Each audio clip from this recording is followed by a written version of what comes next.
Hi everyone. So by now you should have seen, I don't know how many videos, but you would have seen videos where I've started to discuss the police and how I feel that they've been implicit in allowing crime to happen against me by my neighbours. I've been harassed for 3 years, and also there's been crime happened as well, quite serious crime that is getting worse and worse because the police refusal to deal with it. I don't have a criminal record, I am a vulnerable adult, and I feel because of that I am being targeted by the police because they see me as an easy target and they're trying to criminalise me.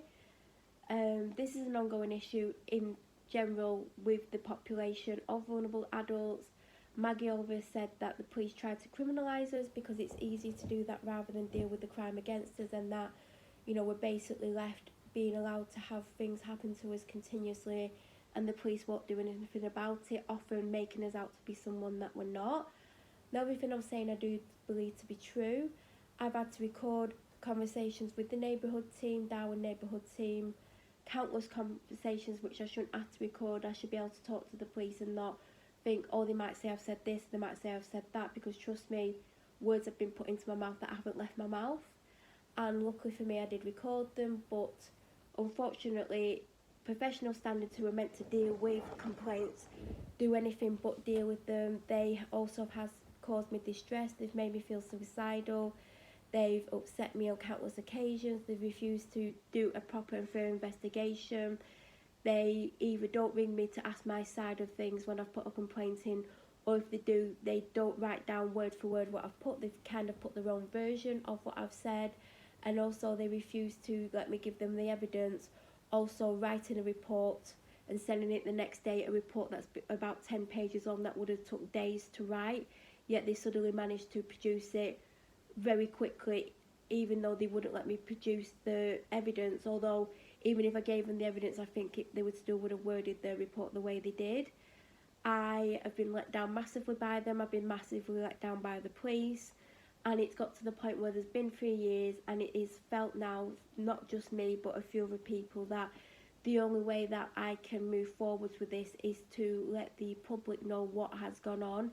Due to them being public servants and they're meant to protect us, everyone has the right to know and everyone has the right to come to their own opinion. Now, for those of you going, well, there must be a reason why the police ignore you. No, there's no reason. I've not done anything like this, what I'm doing now. Yeah, I've talked a little bit about them, but not to the point where I would deserve this. This is, I had to put up with a lot before I actually spoke out about them, and I've not really spoke out about them that much. I feel stressed about speaking out about them. I know they're going to try and come after me in one way or another, but as long as I tell the truth, or what I believe to be the truth, and I can back it up, then I've been told I can do that. Obviously, I'm only going to ever tell the truth as I see it and how it is, but knowing that hundreds and thousands of other people have to go through the same as me is disgusting, because the police class me as vulnerable, my doctor classes me as vulnerable, and yet the police are allowing this constant crime to happen towards me. Now, I've given evidence, although they try not to get it off me. They either don't ring me, or if they do, they're offhand with me straight away. They stress me out, they do things knowing that it's going to stress me out. I am going to do individual videos about who and what, because I can't talk about everyone in one video, and I don't want to confuse what the videos are about. But any negativity left on here, if you ever go at me about anything, there is a big story to this. It's not just this one video or any other videos that you might have watched. This is 3 years worth of stuff, and hundreds of things have happened regarding the police, and thousands of things have happened regarding the neighbours. Now, I know the police have had over 1,000 reports regarding neighbours on the street, but that doesn't even cut what's actually been done. We're talking about maybe 5,000 things, but no one has the time or the inclination to report everything. So, and also reporting things are stressful because you've got to talk about them again. And living through it's hard enough, and like having to film these videos, I found very distressing. I was going to say distressing and distraughting, but that's not even a word, but it is upsetting. I've filmed this video loads of times, I've had to stop, I've had to delete it, and not because I've said anything wrong, because I get upset. and I'm trying to not get upset. I'm trying to get through a full video because I don't want to have to spend 5 years trying to film a video. But it is upsetting. I've done nothing to the police. I've been helpful. I've been nice to them. But when they're being nasty to me, I'm not going to put up with it. I do stand up for myself. My doctor's always told me to stand up for myself because I have been treated badly in the past by a DC called DC Melissa Chadwick. Again, a whole other story, you know. She drove me to try and end my life, and then she got sent to the hospital. Well, she turned up at the hospital. She didn't get sent, you know, and I took an overdose because of her, and she got me in a room and she went at me. I mean, that's another video, and she did actually get moved to another police station eventually, but I'd had months of it by that point. But the long and short of it is, I feel, because of what I'm about to tell you, I feel that the police are doing and allowing what they're allowing and what they're doing. Again, I believe what I'm saying to be true. Any media wants to speak to me, I can give you the full version of this, because of course there's things that I'm going to have to skip out on this video at the moment. But if any newspaper or anyone from the TV want an interview, I'm happy to be public, because it's got to the point where I have no choice. But it is very stressful for me to do this, because I know what the police are like regarding me. They've been horrific. They've made me feel suicidal. They've made me feel down. They've been complicit all along. And, you know, even my dad said, and other people have said, that if the police had dealt with this appropriately from day one and actually charged people with the crimes, it wouldn't be still ongoing. Because obviously if you get charged with something, you're not going to keep going. You know, I've not had the police ring me up and say, you've done this, this and this. You know, every 6 months, maybe 9 months, the police might say to me, well, such and such has reported you for things. But they never go into details. They never say, and they never ring me or contact me when these reports have gone in about me, because there's never any evidence. If there was evidence, I know for a fact it would, you know, there'd be phone calls. So this video is about D.I. Kate Kennedy. Now, to give a bit of background, I had a phone call off a police officer, and just a PC, and I'd been discussing that, and this isn't about harassment, I'd been discussing that something was making me feel certain ways, and this person, this PC, didn't understand why. Now, you know, firstly, what was making me feel uncomfortable, they should understand why. They shouldn't have to know why it's making me feel that way, because what was happening would make anyone feel uncomfortable. But anyway, and we were talking, and during this conversation, they led me to believe that they knew something. And when I thought they knew something, that set my head spinning, because I'm thinking, how do you know that? Who told you? I mean, there's only one person that I feel could have told them, but I was very surprised that they had. But I basically was made to believe by the way things were worded that they knew, and that just, you know, when you're not expecting something, you just don't know what to think, and you're like, how do they know, like, whatever. That's how I felt. Like, I was just like, and this was like, you know, I don't know how many months into the harassment, because that's important in this, because I was trapped in the house for the first 9 months. So I was trapped in the house, and then, you know, I have this phone conversation, and they basically got me to talk about it, and they kept asking me questions, and I got really peed off with them, to be honest, because I was getting, like, I kept thinking, like, why are they asking me when they already know, like, what's it got to do with them? Like, that's how I felt. And I was getting more and more stressed out about it, because it was a very upsetting conversation to have. So at the end of me talking about it, they basically said something to me. And again, like, I never know what the police are going to say to me. I didn't know what they were going to say to me. And what they said upset me and set my head spinning, because I felt like crap discussing what had happened. But also, do you know when things happen and you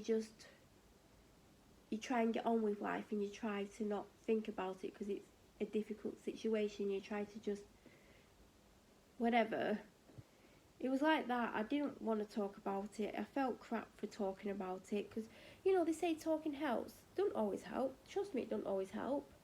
And then they said they needed to speak to supervision about what I told them, even though they'd made me feel that they knew. And I think they actually revealed they didn't know at the end of me telling them. I don't know if they actually told me that day, but they actually have told me that they didn't know. And I can't remember if it was the same day or if it was in a later conversation. And then that annoyed me because they tricked me. So they basically said they weren't going to talk to their supervisor because there'd been an issue with their supervisor, aka that video's coming because they told a lie about me and they put me in a very stressful situation. I mean, why can't, this is exactly why I had to record them, but I should be able to talk to someone on the phone and not think, oh, record, because they might say something. Like, what's it come to when you've got to protect yourself in that way? And not that the professional standards will let you give them the proof. So they basically said they'd get back to me that day. Off they went. So I'm left there, feeling like crap. My head's spinning, I can't leave the house, I'm trapped inside, I can't go for a drive to try and clear my head. And that made me feel a million times worse. I was stressed out, I was upset, I felt horrendous, and I was like, oh my god, I'm feeling all these things. I can't say too much because I don't want to talk about what it is and I don't want to give it away because I don't want the questions. Like, you can ask me, but I'm not going to tell you. But I think if I say too much, you might ask me more questions, and I can't talk about it because it's upsetting and I don't want to. But I'm trying to give you background to how we got to Kate Kennedy, DI Kate Kennedy. I believe she's still a DI. I mean, who knows? They seem to promote people all the time, obviously. So, didn't hear back from the PC, and I was like really on the edge thinking, what's going on? Like, why do you need to speak to supervision? Like, they said why, but I just didn't understand it because for whatever reason. So, to cut a long story short, I put my phone onto aeroplane mode or whatever. I mean, I've got it on now. I've had to put it on. I've got it on disturb mode basically, which means no phone calls or texts can come through to a certain time. And if I want to see if I've got text, I just have to click on the text box because it don't tell me I've got any. And then I'll see any, and if I want to see if I've got phone calls, I have to do that. But no one can get hold of me. And I basically started doing that because the police were stressing the hell out of me. They were ringing me. They were like, you know, texting me and stuff. And in the morning when I wake up, because I weren't getting enough sleep anyway, because I was stressed out, couldn't get to sleep, and then I was having nightmares, and then I weren't getting enough sleep, and I didn't want to wake up and see I've got 16 missed calls and 15 text messages because it would just make me feel worse. So I'd set it up, and I think it weren't going off till like 1 in the afternoon or something. I think I did do that to it because I didn't want to hear from them. I'm sure it was after 12. I'm sure it was like 1 in the afternoon. I did change it to earlier later on, but at that time I think I did have it on like so my phone wouldn't ring, but I could still use my phone if I needed to. So I went on my emails, and I don't always go straight on my emails. At that time I didn't, because they can also email, and I didn't want to read anything that would upset me after like 2-3 hours sleep, and I want some peace, so I wouldn't always immediately go on. So I went on at some point, and there was an email waiting for me from a DC called Craig Atkinson. Now, I'd had contact with this Craig Atkinson, I don't know how many weeks previous. I think it was maybe 2 months previous that I'd had communication with Craig Atkinson, and basically he was telling me things that weren't necessarily true. He wasn't listening to me, and he was being really pushy with me, and it wound me up and stressed me out. So I contacted DCI Brown, Tim Brown, and was like, he's stressing me out, I can't deal with him, you know. And he was like, I'll tell him to leave you alone, which he did. Thank you, Tim. So imagine my surprise, 2 months later, I've got this email off Craig Atkinson. And at first I didn't read it, but you know when someone stressed you out before and you're like, oh my god, like he's stressing me out, like I'm stressed out knowing that he's emailed me, what does he want? And I didn't put two and two together because I wouldn't have done it at that time because I was stressed out. So I'm like, I didn't leave it too long because as soon as I knew he'd emailed me, I couldn't ignore it because I was stressed out seeing how his name had popped up after he'd been told not to contact me. So clearly listening to the DCI, there you go. No, he's not. This is what, you know what, the DCs do whatever the hell they want. I had a problem with DC Melissa Chadwick because she was ignoring her supervisor, who's now detective superintendent, but she was ignoring him constantly. So they just seem to go against the senior members of the team, like, which they shouldn't. But anyway, so I read it, and he said, like, my colleague's been trying to contact you. And I'm thinking, well, why is your colleague not contacting me by email? And they said, and he went, and just so you know, and he made it sound like they contacted me loads of times, right? They contacted me twice. And when they couldn't get hold of me, not long after, they emailed me. I mean, that's hardly trying. Just because someone's missed the calls twice, you know, there's no need to go over the top. And I feel like he was going over the top with me because he could have tried a bit later on. Do you know what I mean? So, I don't know what I'm... Oh, God, I hate saying, do you know what I mean? Because you don't know what I mean. You might not know what I mean. But he said in the email, just so you know, that if we can't contact you, we'll turn up at your house. So that put me under pressure because anytime the police came to my house, the neighbours would target me further because obviously it's always about them. I mean, sometimes it isn't about them, but I would then get heavily targeted by it. So then I'm starting to panic thinking, oh my God, they're going to turn up. And I can't remember how long after the email it was that I'd actually read it. So I start not only feeling stressed out that he's contacted me, I'm panicking thinking anytime now, CID are going to roll up. The neighbours are going to see the police at my house because even though they're not in uniform, they stand out like a sore thumb. Although they seem to think they don't, but they do. So I'm then going to get targeted further, but I'm being targeted for numerous hours a day. So can you imagine how I felt? So I immediately emailed Tim Brown, and I'm like, you know, can't remember it word for word, but I've made it clear I wasn't happy that he was contacting me, but also the fact that he's threatening to come round, because I did see it as a threat, because I don't want Craig Atkinson at my bloody house.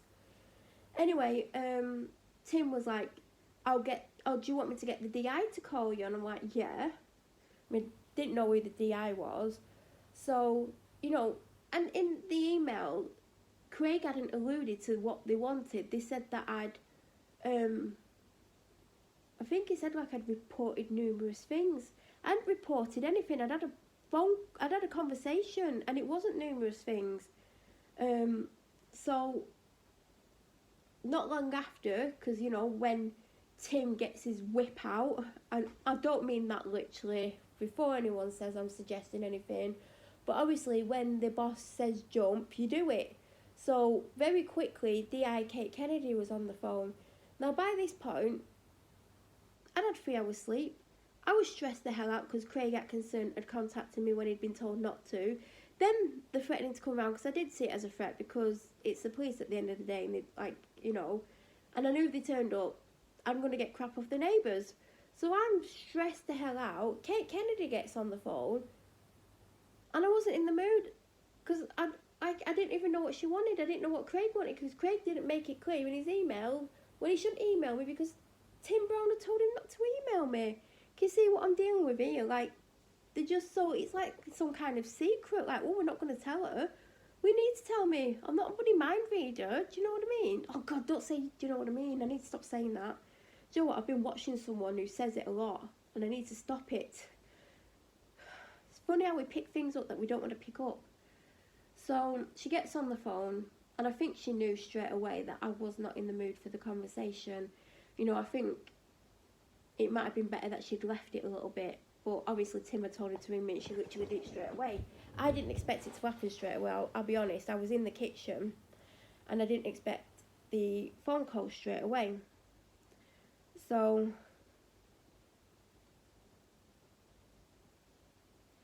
it's funny because I thought I just saw, it won't load. I can see an email to Tim, but when I click on it, it's not opening it. It might, it's because By the way, I do have more than one phone. But all it says, it's titled Craig Atkinson, and it was from that day, which is the 13th of the 7th, 21. And it says, why does everyone from CID have an attitude? The inspector just phoned me and had an attitude. She did, honestly. But I weren't in a good mood, so do you know what I mean? Oh, don't say it! What the hell is wrong with me in saying it? But I don't think she should have rang me straight away, but she did have an attitude. And I wish I could open the full email, but it's not loading. That's just the bit I can see. So she rang me, and she basically wasn't even alluding to why they were contacting me. And I'm stressed to hell. I couldn't think clearly, so I didn't put two and two together and work out it was from what I talked about the night before. But also the PC never got back to me the night before, so how was I meant to know it was to do with that? So, we basically didn't get anywhere, because she basically said the police were at my house the night before, and that was wrong. I was like, no, the police weren't at my house last night, because they weren't at my house last night. Then she said, which police officers have been at your house this week? And I was like, no one's been at my house this week, it's only Tuesday. I remember saying that, like, I bet she was there, like, I bet she wanted to murder me, to be honest. Well, she might not want technically to murder me, but I bet she was like, why did I have to ring her? But I was stressed out. And then she just wouldn't tell me why she was ringing me. So I think she got frustrated with me. I was frustrated because Craig was threatening to come round after just 2 phone calls. That they'd run me very close together. It wasn't like they'd left it an hour. And then I think I asked if there was any murderers going to be that they could send round to my house, because that's how I basically felt at that point. And then the phone call quickly ended after that, and that's when I emailed Tim. Obviously I forgot about that, but it's showing me on my emails, but it's not letting me open it. But I think I know why, but it doesn't really matter right now. So later that day, the PC rang me up, and they were like, what's gone on? Like, what's happened? And I think, obviously, it'd been reported back to them. And I told them, and I was like, you were meant to get back to me. And they were like, oh, did I not get back to you? And I'm like, no. Like, I don't know how they didn't know that. And they were like, oh, right, I was meant to get back to you. And I was like, well, you should have done, because I was stressed out. I didn't know what they wanted. I got Craig Atkinson, who's not meant to contacting me. Then Kate Kennedy is a bit like, she weren't best impressed with me, but, like, you never got back to me. No one told me anything. They can't expect me to, like, I'm not Mystic Meg. Like, I can't see what they want. Like, they're not telling me. I'm pretty sure you're supposed to tell me why you're ringing me, not just meant to just stress me out. But anyway, he was like, because I said I don't want to speak to them, like, I don't like CID, and I'm not happy with Craig Atkinson. I'm not talking to Craig Atkinson. And he was like, can you just speak to them and, like, see what they've got to say? And I was like, I don't know if I really want to. Like, I don't like CID. And they basically said, like, just think about it, but please do it for me. So I thought about it, and then the next day I did contact Craig, because I couldn't remember Kate Kennedy's name by that point. Don't know why. And basically Craig sent me an email where he basically didn't want to know now. So then I had to ring 101. I complained about Craig, but then again, you might as well not bother. And then they said they would put a message through to his supervisor, which is Kate Kennedy. And Kate never got back to me. And I chased it up a couple of times. And then I think I might have even contacted Tim again. I mean, I can check. I'm just guessing right now. But I think I potentially contacted Tim. I'm pretty sure I did, but I'm not going to say I'm 100% on that. I'd say I'm like 90% sure on that. And then Kate rang me. And so this was our second conversation. And then basically the outcome of that conversation was she gave me a phone number, told me that I could phone her anytime. I didn't. I don't like making phone calls. I mean, I'm more used to it now because I've had to make phone calls, but at the time I would have done absolutely anything to avoid making a phone call, because I have anxiety around making phone calls. And then I did get better at doing it, and now at the moment I'm struggling with making phone calls. I mean, I've been avoiding making phone calls for weeks, not to do with the police, but with other stuff, because I've got anxiety surrounding it again. But we spoke, and the conclusion of that was that she was going to phone me the following week, and she told me to think about things. Like, she said, I want you to think about things, I want you to think about what you want to do, if you want to tell me, if you don't want to tell me, whatever. And this isn't word for word, this is me basically telling you the context of this conversation. And then she said she'd phone me back next week. I don't think she gave me a specific day. I think she just told me when she was going to be in, the days, and said she'd get back in contact with me. So the following week she did actually contact me, and I answered it, not realising it was Kate Kennedy. Do you know when you just answer it and you just... I automatically thought, oh, it's going to be the neighbourhood team, and I, luckily for me, started to record the conversation. And it was lucky for me that I recorded that conversation, although it might not be lucky, because I might as well have just not bothered, because I did complain about this, and that's what this video is actually about. So the conclusion of that phone conversation... In fact, I'm going to end this video here because it's getting long. I will do a part 2, sorry, but like I said, it's a long story, and this is... Like, I had to give you background on how we got to this point. So in the next video, which should probably go up tomorrow, I will discuss the context of the conversation, or the contents, except for I can't tell you the disclosure that I made to her. Then I'll tell you what exactly has happened, and I feel... on how I feel, why this is why no one listens to me from the police. So, as I said, I do believe everything I'm saying to be true. I'm just telling my side of the story, which I'm entitled to, but I also feel like, you know, I want it to be made aware what I've had to be subjected to and go through, and, like, no one should have to be put through this, because if you report something to the police, you should be treated fairly and properly. But there will be a part 2. Don't forget to subscribe if you don't want to miss it, and press that notification button as well, because some people aren't always aware that there's been an upload. So definitely do that, and hopefully part 2 will come tomorrow.